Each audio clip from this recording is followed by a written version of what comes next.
شیطان کے کچھ میتھڈز ہم ڈسکس کرتے ہیں ویری کوئکلی ان 5 منٹس. ایک تو سسٹمیٹک ڈیسینسٹائزیشن.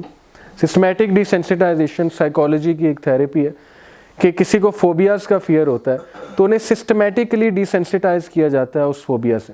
یعنی کہ ایک بندے کو مگرمچھ سے ڈر لگتا ہے, اسے سب سے پہلے آپ مگرمچھ کی پکچر دکھائیں گے, تھوڑا سا صحیح ہونا شروع ہوگا. پھر آپ کیا کریں گے کہ دور سے ایک مگرمچھ دکھائیں گے. پھر آپ کیا کریں گے, تھوڑا قریب لے جائیں گے. پھر آپ کیا کریں گے کہ مگرمچھ کو خود ہاتھ لگا کے دکھائیں گے. تو آہستہ آہستہ ڈیسینسٹائز ہو رہا ہے. اب سسٹمیٹک ڈیسینسٹائزیشن کا قرآن سے پروف یہ ملتا ہے کہ gradual exposure to a big sun ہر بندے کو اچانک بگ سن کی طرف نہیں لے کے آتا. فٹ سٹیپس ہیں اس کے, فٹ سٹیپس کے تھرو وہ ڈیسینسٹائز کرتا ہے. مثال کے طور پہ آپ کی جب ایمان کی حالت زیادہ ہے, آپ دیکھیں گے کہ آپ کو کوئی عورت کی پکچر ہی نظر آ جائے نا تو آپ کو تھوڑا سا پرابلم ہونے لگ جاتا ہے, ٹھیک ہے. لیکن کچھ لوگ ہیں کہ انہیں بالکل بھی نہیں ہوتا. وہ اس لیے نہیں ہوتا کیونکہ ہم لوگ ڈیسینسٹائز ہو چکے ہیں. بل بورڈز دیکھ دیکھ کے, میڈیا میں عورتیں ڈیلی خبریں پڑھ رہی ہیں, ہم تو ڈیسینسٹائز ہو چکے ہیں. ان کا فیس دیکھ دیکھ کے, بہت کچھ دیکھ دیکھ کے ڈیسینسٹائز ہو چکے ہیں ہم. مثال کے طور پہ ایک باتھ روم ہے, اس میں بڑی بدبو آ رہی ہے, کچھ دیر بعد وہ بدبو آنا بند ہو جائے گی کیونکہ ہماری ناک ڈیسینسٹائز ہو جائے گی. جو نیا بندہ آئے گا اسے آئے گی, لیکن ہم چونکہ وہاں موجود ہیں ہمیں نہیں آئے گی. اس طرح لوگ سن سے ڈیسینسٹائز ہو جاتے ہیں اور الٹیمیٹلی سن ان کے لیے جو ہے مزین کر دیا جاتا ہے. انہیں پتہ ہی نہیں لگتا میں سن کر رہا ہوں, اور لٹرلی وہ بوسٹ کرتے ہیں کہ میں سن تو نہیں کہتے کہ میں ایسی حرکتیں کر رہا ہوں, وہ سمجھتے ہیں کہ میں بڑا اچھا کام کر رہا ہوں. یہ شیطان کے سارے سٹیپس ہیں. شیطان always attacks according to the nature and level of commitment. Oh you believe, follow not the footsteps of shaitan. اس کے فٹ سٹیپس کو بھی فالو نہ کرو.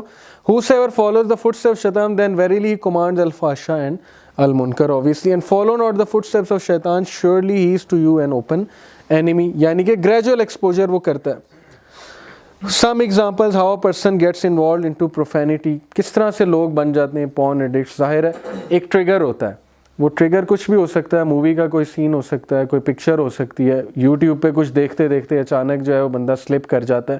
اب وہ گریجول سٹیپس ہیں. تو یہ سارے systematic desensitization and dissonance reduction. Dissonance reduction بھی سائیکالوجی کی ایک ٹرم ہے کہ انسان جب کرنا کچھ چاہتا ہے کرتا کچھ ہے تو ڈسوننس پیدا ہوتی ہے مائنڈ میں, ایک تذبذب. اس کو ریڈیوس کرنے کے لیے ہم ڈیفینس میکینزمس کی طرف جاتے ہیں. مثال کے طور پہ ایک اسموکر ہے, اس کو پتہ ہے اسموکنگ نہیں کرنی چاہیے, سگریٹ پہ لکھا ہوا ہے کہ اس سے لنگ کینسر ہوتا ہے, ماؤتھ کینسر ہوتا ہے, وہ اسموک کرتا ہے, اس میں ڈسوننس پیدا ہوتی ہے. اب وہ کیا کرتا ہے, ڈیفینس میکینزم بناتا ہے. پہلا ڈیفینس میکینزم بناتا ہے کہ سارے پیتے ہیں, میں بھی پیتا ہوں تو اس میں کیا ہے.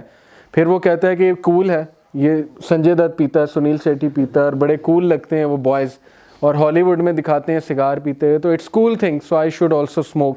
پھر وہ بناتا ہے کہ نہیں یہ جھوٹ ہے کہ اس سے لنگ کینسر ہوتا ہے, میں نہیں مانتا, یہ بس گپ ہے, یہ ایسے ہی ساری بکواس ہے. اب ڈیفینس میکینزم سے اس کی ڈسوننس جو ہے وہ کم ہوتی ہے. اب شیطان بھی ڈیفینس میکینزم دیتا ہے انسان کو جب اس کو کوگنیٹیو ڈسوننس ہوتی ہے. ایک بندہ نماز نہیں پڑھتا ہے تو تذبذب کا شکار ہوتا ہے, کہتا ہے یار پڑھنی چاہیے تھی عشاء, پڑھی نہیں آج. اچانک اسے ہوتا ہے کہ پڑھوں, لیکن ڈیفینس میکینزمز آ جاتے ہیں. ڈیفینس میکینزم یہ کہ چلو کل سے پڑھیں گے, یا ڈیفینس میکینزم ہے کہ لو 99% لوگ نہیں پڑھتے, میں بھی نہیں پڑھتا تو اس میں کیا ہے. یا یہ ایک وہ کہتا ہے کہ نماز تو دل کی ہوتی ہے, پڑھنی ہی نہیں چاہیے, یہ سب بکواس ہے, نماز تو قائم کرنے کا حکم ہے, پڑھنے کا حکم نہیں ہے. اس طرح بھی لوگ کہتے ہیں. یہ سارے کیا ہیں, شیطان made fair seeming to them that which they used to do. یعنی اس نے ان کو ڈیفینس میکینزم دیے شیطان نے ڈسوننس ریڈکشن کے لیے. شیطان made their deeds fair seeming. یہ جو ڈسوننس ہے نا, اس کو قرآن میں کہا گیا نفس اللوامہ. اللہ نے اس کی قسم کھائی ہے, لا اقسم بیوم القیامہ ولا اقسم بالنفس اللوامہ. لیکن شیطان اس نفس کا دشمن ہے کیونکہ یہ سیلف ریپروچنگ چیز ہے ایک بندے میں, کہ بندے کو نا وہ چیز احساس دلاتی ہے کہ تم غلط کر رہے ہو, آواز آتی ہے اندر سے. لیکن شیطان نے اس چیز کو غلط کر دیا, شیطان نے اس چیز کو ایک ڈیفینس میکینزم دیا ہے اور نفس الامارہ کی طرف لے گیا. نفس الامارہ از دا سیکنڈ ٹائپ آف نفس. نفس الامارہ ہے کہ جو ہم پہ حاوی ہو جائے. بیسیکلی 3 نفس ہے نا, نفس المطمئنہ, نفس الامارہ اور نفس اللوامہ. لیکن نفس الامارہ جب حاوی ہو گیا تو اس کا مطلب ہے کہ ہم غلط سائڈ پہ چلے گئے. ہونا وہ 1/3 چاہیے تھا, لیکن وہ جب 2/3 ہو جائے یا 3 out of 3 ہو جائے, انسان پھر غلط طرف چلا جاتا ہے. Caption it, this is a fashion show in UK اور they have spent billions of dollars on this fashion show and they call it enlightenment. اب یہ مجھے بتائیں, شیطان نے چونکہ باولا نہیں کیا تو یہ کیا ہے, یہ کس طرح کا فیشن ہے, اس طرح فیشن کون کرتا ہے. اور یہ کیا چیز ہے, یہ کوئی مجھے سمجھا دے کہ اس طرح کی ڈریسنگ کون کرتا ہے. اب دیکھیں کہ کس طرح سے بیوقوف شیطان نے انہیں بنایا ہوا ہے, کس طرح کی چیزوں میں انہیں انوالو کیا ہوا ہے, اپنا ٹائم کہاں پہ ویسٹ کر رہے ہیں just because they have nothing to do. ان کو پتہ نہیں کہ زندگی کے ساتھ ہم نے کرنا کیا ہے, تو بس اب یہ ان چیزوں کی طرف لگے ہوئے.